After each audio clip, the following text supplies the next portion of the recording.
coolest experiences of my life. Adventure!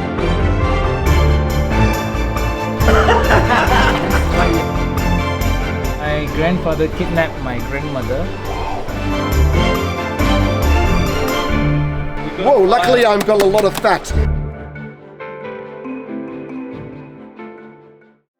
I'd been looking forward to Kolkata for many reasons, not the least of which was because I was rendezvousing with my dad. My father is the best traveller I know, and also one of the craziest bastards.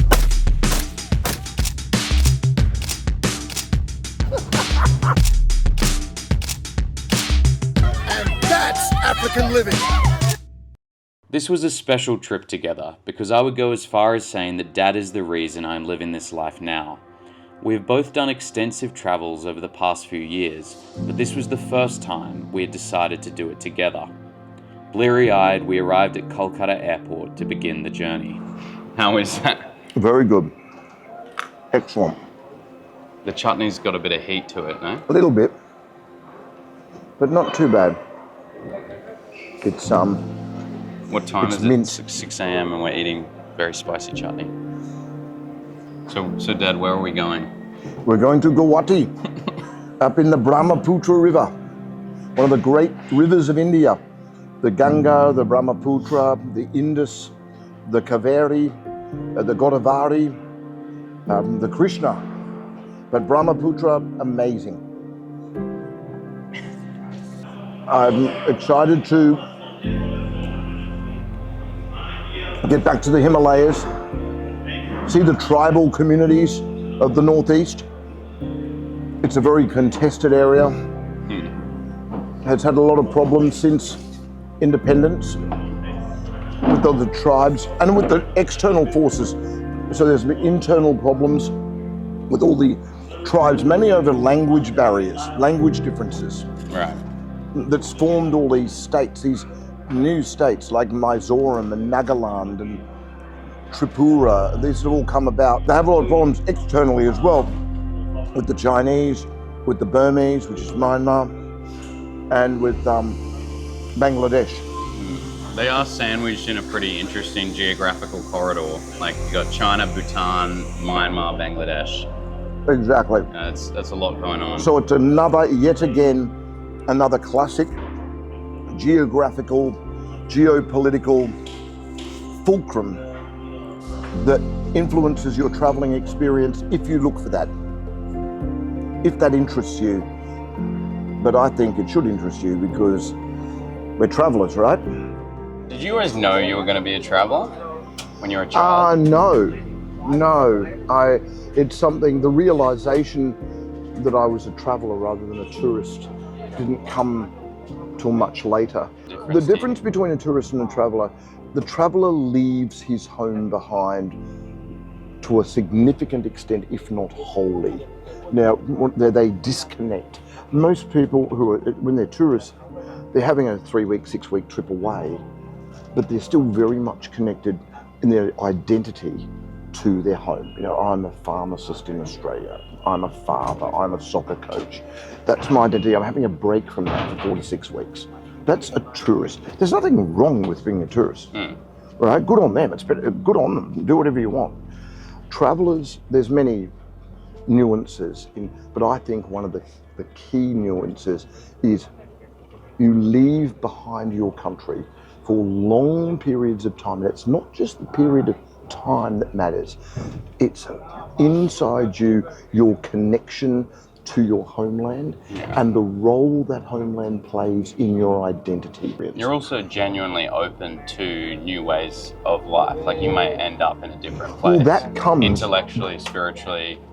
You physically and metaphorically depart your homeland. That's right. Life's not about being safe.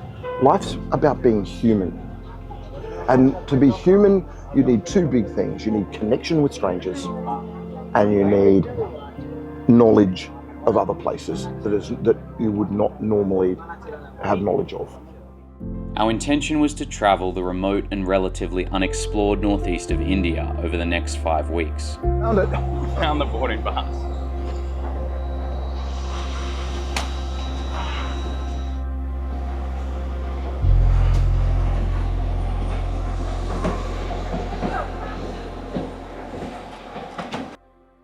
first stage of the journey was flying from Kolkata to Guwahati in the state of Assam.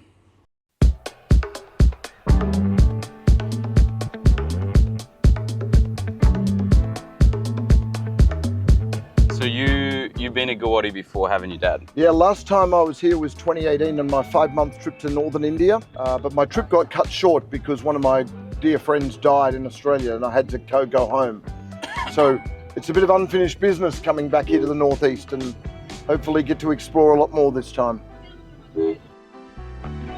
After arriving in Guwahati, we immediately climbed the hill to the temple overlooking the city. Kitne ka? 50. 30.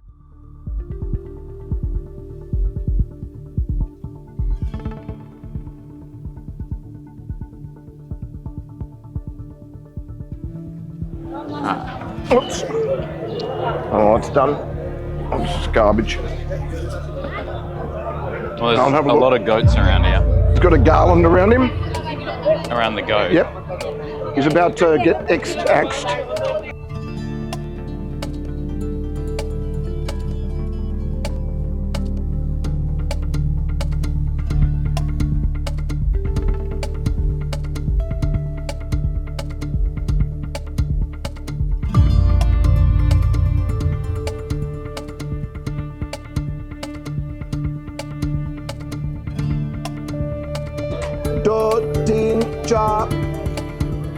Wait, another. Very good. All right. Hey. Ram. Ram. That's it. Name? Oh, Australia. Australia. Yeah. You're very beautiful. Yeah.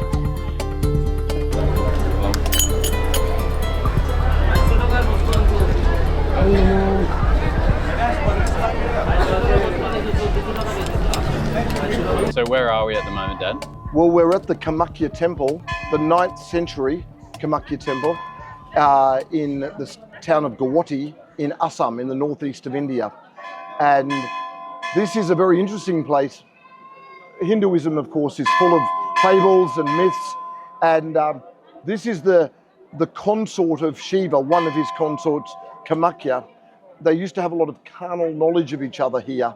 And then when he was doing his cosmic dance and she died and went to heaven, her yoni, or the genitalia of the goddess, fell down to earth, landed in this particular spot of India, and that's where this inspiration for this temple comes from.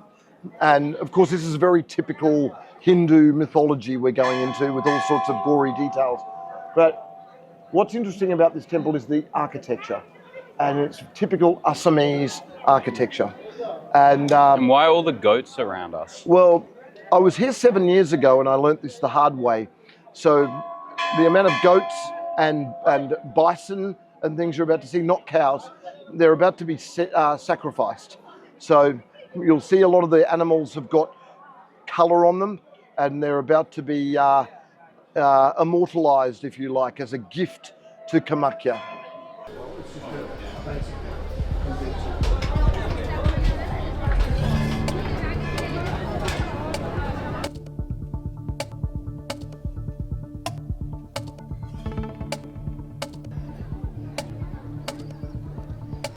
We watched a number of decapitations which were too brutal to film, but it provided a powerful visual of the devotion which is so entrenched in the daily lives of Indians.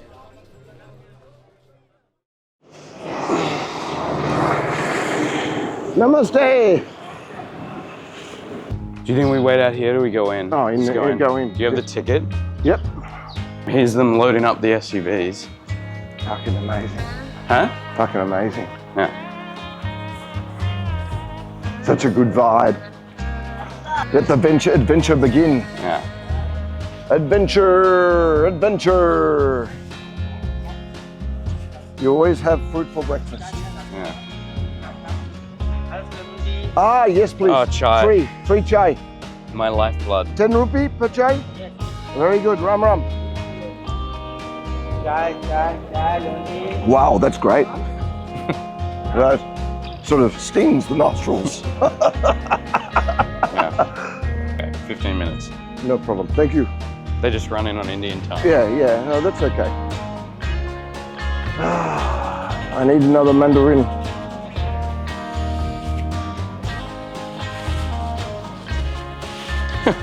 Hello, my friend. How are you? Well, I'm fine. Ram Ram. What about you? I'm fantastic. I just want to tell you something that you look like Jake Black. Do you know? I don't. Oh, Jack Black. Jack Black, yeah. And I'm very funny like him. Yeah, you are exactly like him, but a short hair. Short hair. Yeah. Yeah, Jack Black has longer hair. Yeah. I used to have long hair. Yeah, I know. But anyway, I cut it short to look for Indian wife. You know? Awesome.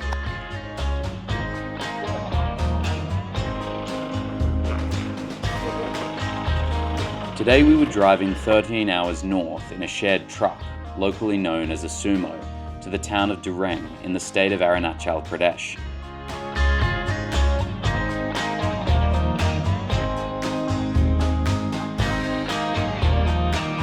The Assam State Museum. Fantastic place. I love it. Oh yeah, Cream get bun. a cream bun. Show me. Cream bun. I don't think it's going to be like with Australian cream We'll buns. have a cream bun though. There you go. There's a cream bun. We can share it. Oh yeah, just get that. Kitnika. 20. I'm still young enough that I can. I mean, your legs get stiff and all that stuff. Yeah. Still young enough to do it. Take a risk. Go outside. Travel until you can't no more. In the end, you will find your inner sacred soul. You're better with an uncomfortable freedom than a safe slavery. And when you stay in your comfort zone in your home country, you're in a safe slavery. You know, everyone, you know everything that's going to happen, everything's easy, but you're not living. Dangerous freedom is good. Definitely. It's preferable. There's also a lot of neuroscience now that when you put yourself in dynamically unstable situations, for example, traveling long-term in a developing world, never knowing how you're going to get to a place where you're going to stay tonight, this dynamically unstable situation, it turns on genes, switches on genes, this is neuroscience, that are dormant. And these are genes for coping, these are genes for, sort of disease control. I think that's particularly true for men, and all through history men have had to go off and fight wars, and that's been an activity which ignited those genes, but that's right. We don't have that really anymore. I think that's why we have such a male crisis at the moment. 100%. They're directionless and one of the anxious. reasons. They're anxious. They've got all this pent-up energy, just not being exerted in any way. Because a man's spirit must be continually connected to new experiences, to new and exciting experiences. And you live in a comfort zone in this cuck environment, you know, it fucks you over. It totally fucks you.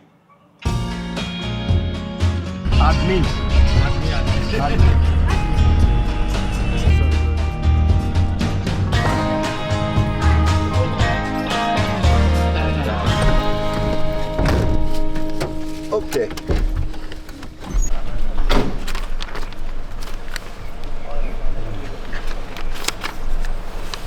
PAP? Yes, I got passport. The visa page. Yeah, this. Okay.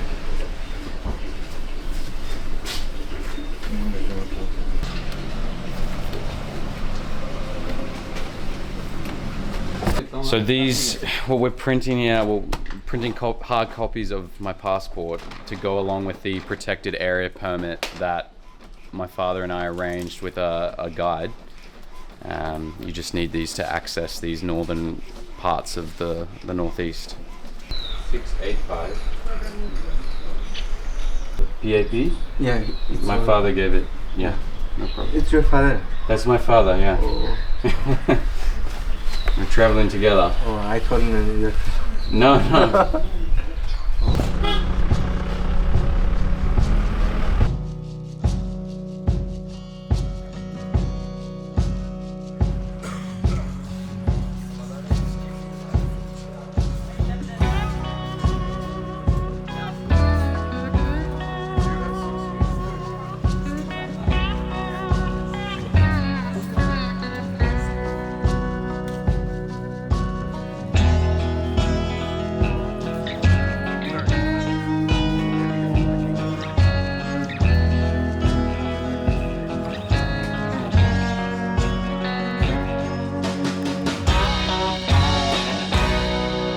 Well, good morning. We are in Dirang, which is a small town lodged in the Himalayan foothills here in the state of Arunachal Pradesh. So yesterday we traveled 13 hours by car. We left from Guwahati, we traveled north, and we reached Dirang in darkness. It was quite cold when we reached here, 3 degrees, hence why we're all rugged up. And do you hear that? It's the wonderful, unfamiliar sound of silence, which is such a welcome reprieve from the interminable noise of the cities and the festivals in which I've existed the last few weeks. So I can now confirm that it is possible to find silence in India, and we're really enjoying that. Book tomorrow to Tawang. Call this number.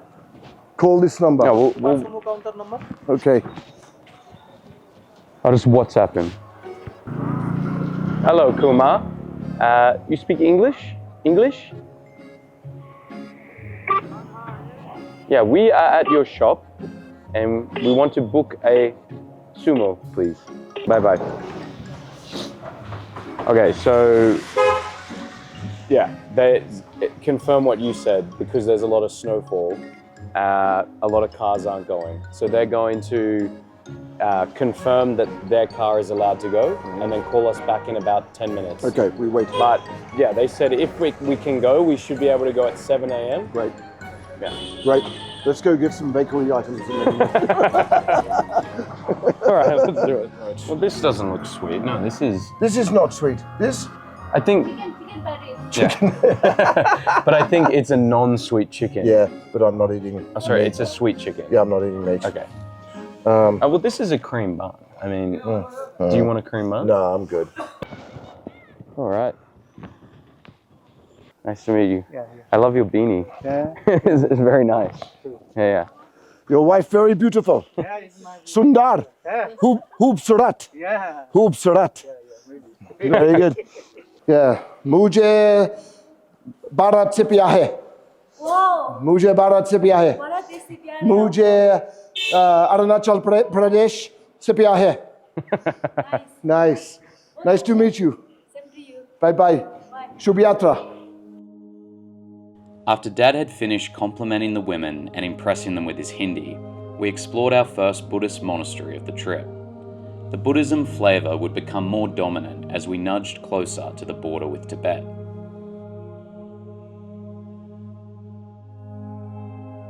So Dad, one of the things that I've observed over the last 48 hours as we push further north, the ethnography's changed quite a lot. Yes, To the point where if you really looked at people's faces, you wouldn't really think we were in India. that's right. What are your thoughts on that?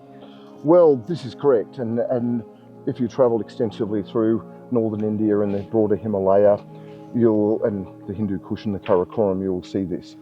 And what's very interesting is why this occurred. So let's first look at the ethnography.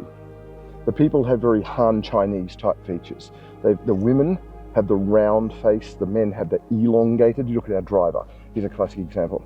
Very elongated face. These are the ethnographic, they're almost like a Han Chinese look. And this is the ethnographic feature to which you refer. Why did this occur? And the reason it occurred is because of, like always, geopolitical events. What happened for thousands of years, these people, they were Central Asian nomads. They, on the vast caravans of history in the Silk Road era, they would move from China all through northern India, Bhutan, Nepal, all of Central Asia, Karakoram, Hindu Kush, to the Jaxartes and Oxus rivers, which in today Uzbekistan, Tajikistan, and then to Mesopotamia. And this was the great caravans of history. Then what happened is a geopolitical event, a series of them. The partition of India, 1947, which blocked off people moving from India into Pakistan through the Punjab and up into that part of the world. Secondly, the 1950s invasion of China when they invaded Tibet. Sorry, the 1949 closure of all the borders when Mao Zedong took over China. And then the 1950 invasion of Tibet and the 1959 Tibetan uprising. And what this did is effectively marooned all these formerly nomadic people who for centuries were decentralized. moving around, move them into pockets. And that's what you're referring to. You see, and you can go, for example, to Tarashing Valley in northern Pakistan, where I've been hiking and in previous years, and you'll see people in Pakistan with these looks. Yeah, it's incredible. It's very interesting. And it's There's more of the diversity that we've come to expect from India. Of course. India is great. The big thing about getting around in the northeast is there's no buses or very few. So you have to rely on sumos, which are shared four-wheel drives. This is the sumo stand, the Kumar Suma counter, which doubles as the alcohol shop, which is pretty cool. Hello, Tawang, tomorrow.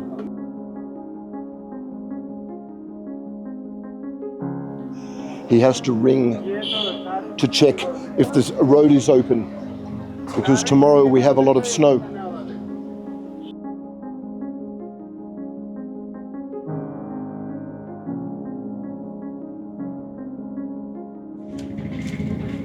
Dhanyavad. There we go, Dirang to Tawang. We have to wait for Kool-Aid. For the small price of 3,200 rupees, which is about $60 Australian, for 4 people. 7:30 here. Firmalenge. Taking care of business.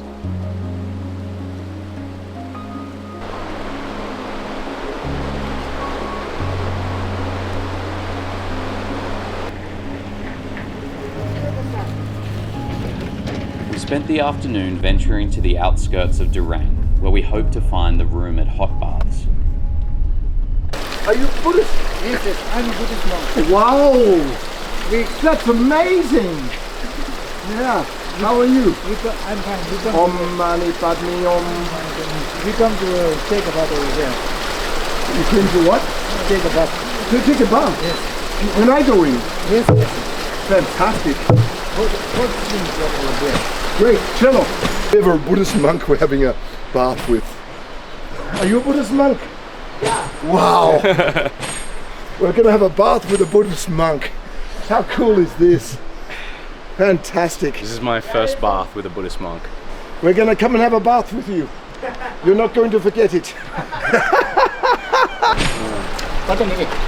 This is Tristan. Oh, that is nice. Hello. What is your name? Lobsang. Lobsang. Wow. Oh, this is good. It's good colder than this. Yeah.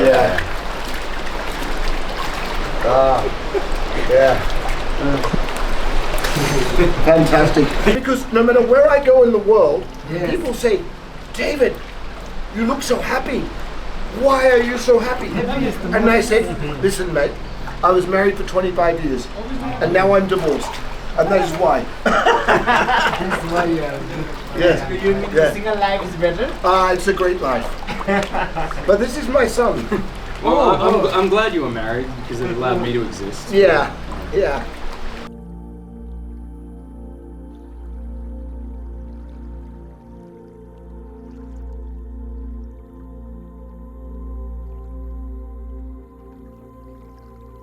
Can I ask a question? Why do you shave your heads? Actually, if you have a long shave, then you have a lot of work. So without hair, you don't have work, and there have not got. If you have a long hair, there have a lot of work. You want wash and you want to look handsome. A lot of work. Okay. Is it so you don't want to look handsome necessarily? You don't have to worry about that. Actually, we have not allowed in these fingers in upper in hair. This one is limit on hair. What do you think of social media? Like Instagram and TikTok? Yeah, we are using the Facebook and Instagram. You use it? Yeah. Do you like it? Yeah, sometimes just spending of the moment days. Is it allowed? Clearly. Actually, Buddhism is a lot before the Buddhists come in. But now moment going 21st century. So little bit changes. It was great. And it helped me. Yeah, I found Buddhism to be so helpful to deal with challenges in life. Because we didn't grow up religious, either one of us. And so, yeah, I don't know. I think when we went through hard times, we went looking for help, and Buddhism helped both of us. Buddhist main philosophy is to remove our hatred, anger, attachment like this. attachment and anger, and yeah. Did you always want to be a monk? When did you know you were going to be a monk? Actually, during childhood, our parents sent us to the monastery. It's not our wish. Okay, so your parents sent you. Yeah. Actually, Tawang Monastery have a little bit, how to say, Tawang Monastery family have a lot of options. Somebody is, you got in 3 child, all boys, you can middle, second children if you want to send in the Tawang Monastery. So that would have been me. Yeah, he's the second child. Yeah. What an amazing experience meeting you guys. Nothing. It's pretty cool for us. Yeah. Yeah. Sanskar, Padum, Tikse, there are a lot. Wow. That was so cold. Very cold. That was one of the coolest experiences of my life. Wow. It is freezing because the hot springs are not hot. The water is quite cool and you just have the hot water coming out of the hose and it's like 5 degrees. Whoa, luckily I've got a lot of fat. Good morning. So just woken up here in Dirang.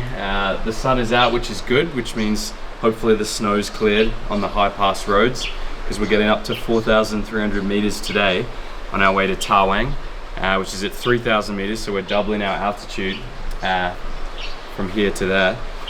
Yeah, didn't sleep too much last night because I'm sharing a bed with my old man and he's an insomniac, so he wakes up at like 3 a.m. and once he's heard sufficient kind of rustling from me, he kind of leans over and whispers, "Are you awake?" And then we start, talking about geopolitics and life at 3 a.m. in the morning. So, but I'd take the good chats over the sleep any day. But yeah, 4-hour car journey today. Let's hope it's not too rough. Very good. Where in Tamil are you from? My grandparents' origin is Tamil Nadu. I'm 3rd generation Malaysian. Oh, really? Oh, so you were born in Malaysia. Yes, you're right. Very good. And what was the reason your Tamil Nadu great grandparents went out to Malaysia? What was the reason? Was this the British? It wasn't at all. No, what was it? My grandfather kidnapped my grandmother and he ran off to Malaysia. Was she willing or not? That wouldn't make it a kidnapping. She was pretty young at the time, 15 years old, so I don't really know. Right. But she was pretty, very pretty. Well, this is okay. Well, that makes it all okay. That's okay then. No problem. And they had 9 children Wow. back home, so I guess love developed along the way. Wow. Today would see us move to our final destination, the mountainous oasis of Tawang, a mere 37 kilometers from the border with China.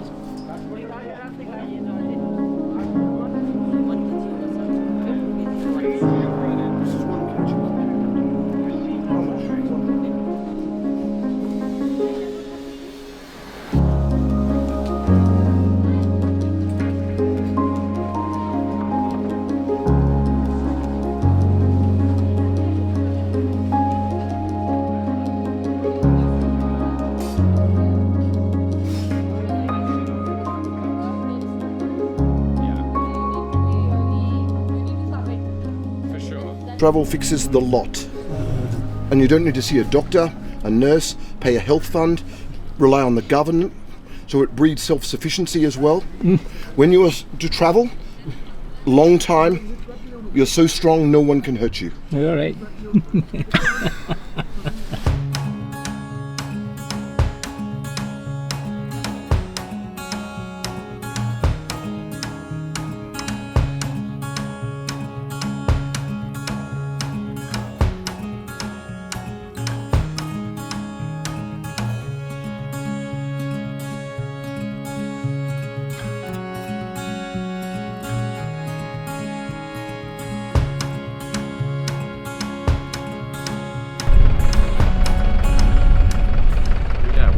I was just thinking about as we when we're in the car there climbing the mountains was how often before a big trip you are filled with a sense of trepidation and even doubt.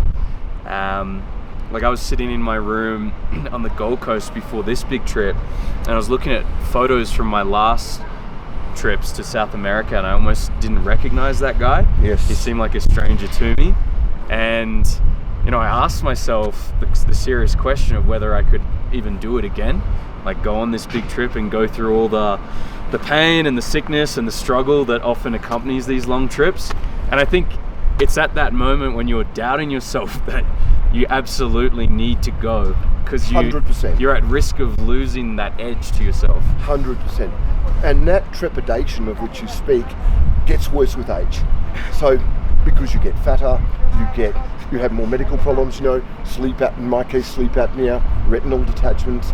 So that trepidation where you look back on your previous self and say, can I do it again?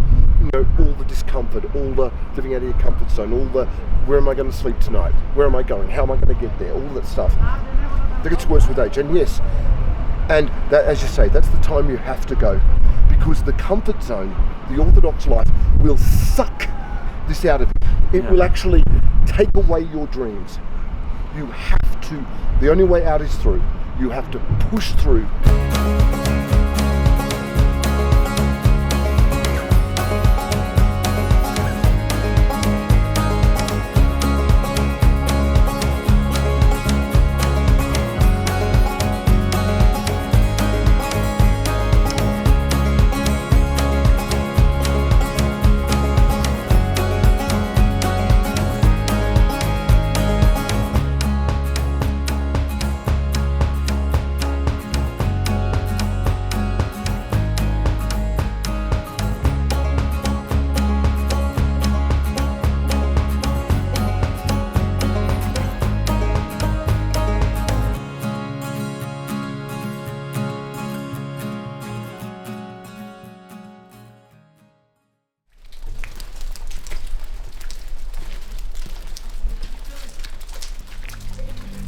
That's the biggest Buddha I've ever seen.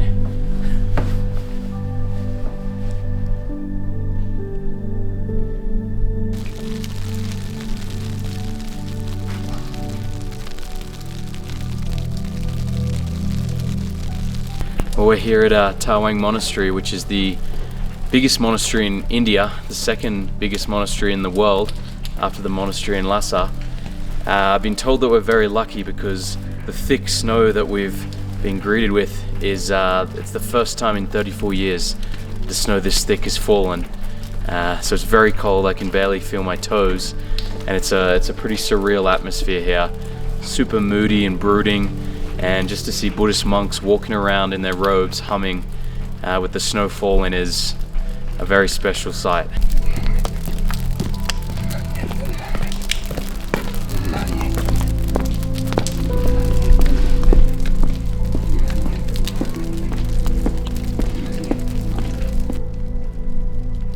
There is a calmness in a monastery that I'm yet to find in a temple, mosque, or church.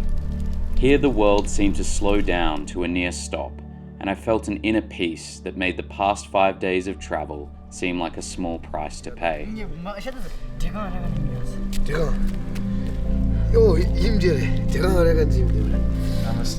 Namaste.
The The Tawang Monastery is situated at an elevation of over 3,000 meters and overlooks the picturesque Tawang Valley.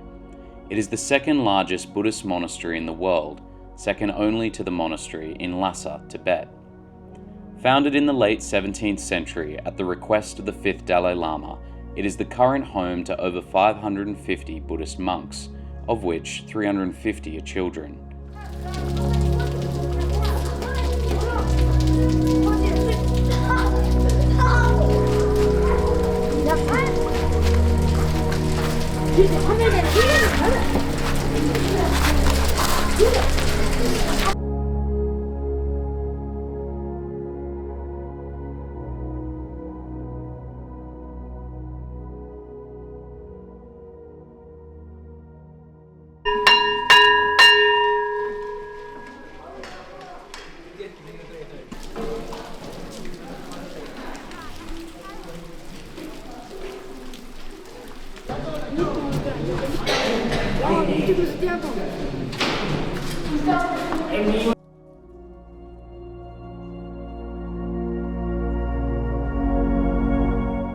We're back at the monastery, and there's just hundreds of little children, like monk children, wandering around.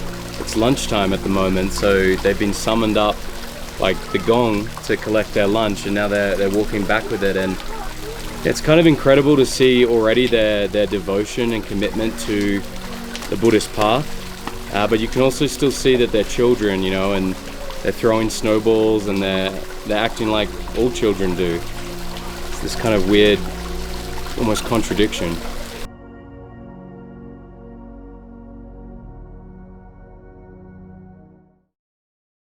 In the afternoon, we ventured to the Tawang War Memorial, which stands as an important reminder of the complex geopolitical situation in this part of the world.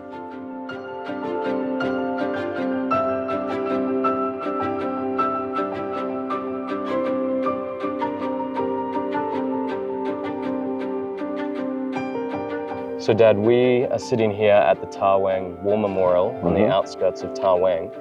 We are less than 30 kilometers from the border of Tibet, which is of course an autonomous region of China. Could you speak to the strategic significance of this area and the consequent geopolitical implications? Sure. So we tend to think of Tawang mainly for its its spiritual significance, because it's the place of the largest Buddhist monastery in India, and it's got a long Buddhist tradition dating back centuries. And of course, it was the place where the Dalai Lama came initially after the Tibetan uprising was crushed by the Chinese in 1959. But this area is also very significant for its strategic significance. And it all goes back to China becoming the communist country in 1949. In 1950, it annexed Tibet, and in 1959, it crushed the uprising. And during all these times, when China's taking over Tibet, it also had its eyes and had claim on Arunachal Pradesh and parts of Assam. So it exercised that right, its perceived right, in 1962 with what became known as the Sino-Indian War. And this memorial is dedicated to many of the heroic acts that were done by the Indian soldiers to help repel that invasion. Overall, it was a massive Chinese victory. The Indians, despite their valor, were overwhelmed, and the Chinese took all of Arunachal Pradesh and half of Assam. And the Indians learned a lot of lessons during this time, because their road infrastructure, when you're going to defend something, you need to have infrastructure to resupply your troops, to bring troops up, but also food, clothing and ammunition in these incredibly harsh mountains that surround us. So this whole area is so interesting, and it's still going through this military build-up. You'll see the Indian soldiers everywhere, you'll see the Indian Air Force, you'll see monuments like this, which spur the patriotic fervour of the nation, justifiably so. And you'll see it as we came up here, with the tunnels being built and the roads, the infrastructure still being developed. so that if there's ever a future problem, they can respond more effectively than they did in '62, which was very gallant, that they learnt a lot of hard lessons. Remember at this stage, India was a young nation. It only achieved its independence from Britain in 1947. The British did a very hasty exit, get us out of here. And, it's a massively complex country to defend against. In the northeast here, you have the Chinese, you have the Tibetans, the Chinese, the Myanmar, the Burmese border. Coming here to the northeast, sure, is a wonderful time and a wonderful opportunity to experience the spiritual grounding of this place. You also experience the wonderful mountains and the hospitality of the people, but we shouldn't forget the strategic significance that is still being exercised here.